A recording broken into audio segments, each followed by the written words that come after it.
उन्हाळ्याच्या सुट्ट्या चालू आहे आणि मी आली आहे माझ्या माहेरीस म्हणजे माझ्या विदर्भाकडे. आमच्या विदर्भाकडे उन्हाळ्यामध्ये कच्च्या कैरीची लोणची खूप फेमस आहे. तुम्हाला कुठल्याही पंक्तीमध्ये, लग्नाच्या पंक्तीमध्ये, कुठल्याही प्रोग्रामच्या पंक्तीमध्ये ही रेसिपी नक्की आढळेल. ही रेसिपी माझी मम्मी करणार आहे खास करून आणि तुमच्यासोबत मला ही शेअर करायची आहे. एकदा तुम्ही ही रेसिपी नक्की ट्राय करून बघा. त्यासाठी माझ्या मम्मीने 2 मस्त गावरान कैऱ्या घेतल्या छान ताज्या-ताज्या. त्याला पाण्याने स्वच्छ धुवून वेळेवर मस्त कचकच कापून घेतले. जेव्हा माझी मम्मी कैरी कापत होती माझ्या तोंडाला इतकं पाणी सुटलं होतं की नाही बापरे!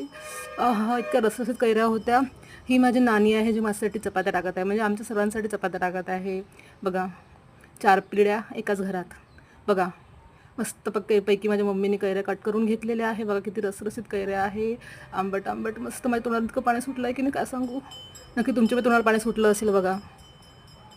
असो, आता त्यासाठी मम्मीने फोडणी घालायला पूर्ण तयारी करून घेतली. त्यासाठी मम्मीने लसूण घेतला, एका प्लेटमध्ये तिखट मीठ धनापूड, हळद, थोडंसं गरम मसाला, चवीनुसार मीठ.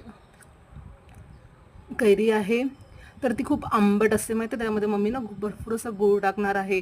माझ्या मम्मीचं म्हणणं असं होतं की तुम्हाला सर्व व्यवस्थित समजलं गेलं पाहिजे. मम्मी प्लेटमध्ये तिखट मीठ काढलेले आहे.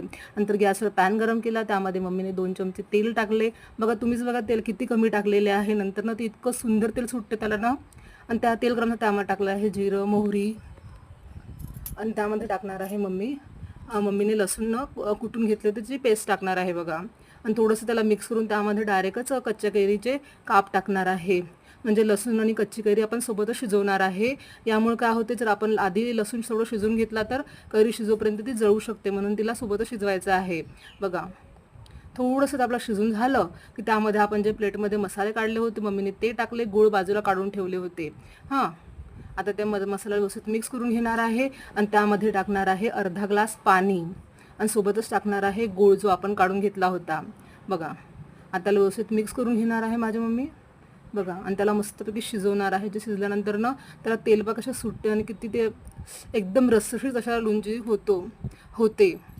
बघा मस्त त्याला उखळी आलेली आहे. आता आपली लोणची होत आली आहे. बघा एकदा तुम्ही लोणची आपल्या घरी नक्की ट्राय करून बघा. आजची रेसिपी तुम्हाला कशी वाटली कमेंट करून मला नक्की सांगा. भेटू नेक्स्ट व्हिडिओमध्ये अशाच विदर्भाच्या रेसिपींसोबत. Bye bye.